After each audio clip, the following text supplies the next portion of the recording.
Today on Animal Fact Files, we're talking about toucans. Don't forget to subscribe to keep up to date on new animal episodes. We'd like to thank Andre Pansoy for today's colorful suggestion. There are just about 40 species of toucan, and although they have that iconic beak, not all of them have the common name toucan. Some are called toucanettes. They tend to be the smallest toucans. Others are called arasaris. They are typically the medium-sized toucans. The ones who get the common name of toucan are most often the big boys. But toucanettes and arasaris are technically toucans too. Every species of toucan is found in the tropics of Central and South America. They tend to live in forests, and some even call mountains their home, while others enjoy time in tree-rich savannas. For the most part, they live in trees, even though they are not the most graceful flyers. The most iconic part of a toucan's anatomy is also a contributing factor to their haphazard flight patterns. But hey, what they lack in grace, they make up for in style. These birds come in an array of pigments, and during the day they're some of the loudest squawkers in the trees. Here's what they sound like.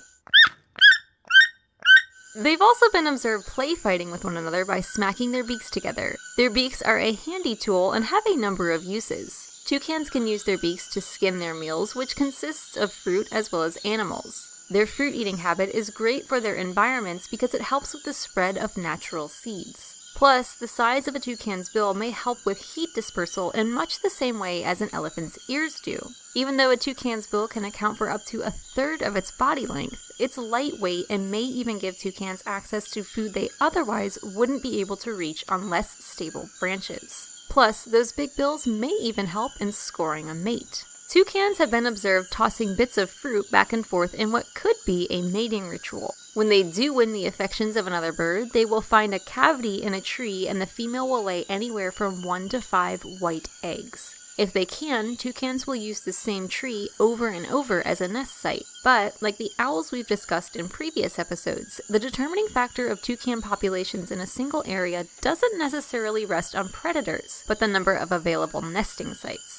Toucans don't really excavate their own nests, so they depend heavily on holes that are made in trees. Okay, now it might seem silly for a bird with a beak almost half its size to hang out inside a tree, but they have this clever way of sleeping that kind of explains it. When they're in their nest, toucans lay their heads and bills along their backs and actually use their tail feathers to cover them up, so they end up looking like a ball of feathers. Anyway, within a few weeks of both parents tending to the nest, the babies will hatch and develop for almost 2 months before they're ready to leave. Toucans do flock in groups, however, so the kids might stick around as part of the family if they are so inclined. It's guessed toucans live to be 20 or even older. In ancient Aztec mythology, toucans were seen as messengers of the gods who were given the gift of a large beak formed from rainbows. Ancient Aztec people would beg toucans for rain, thinking their wonderful gift of rainbows granted them power over precipitation. I don't think Chester has control over any natural forces, but our other cat Alice, on the other hand? That's a different story. Toucans are also used in modern-day images. Give us some examples that you know of in the comments. For more facts on toucans, check out the links in the description. Don't forget to thumbs up if you love toucans, and thank you for watching Animal Fact Files.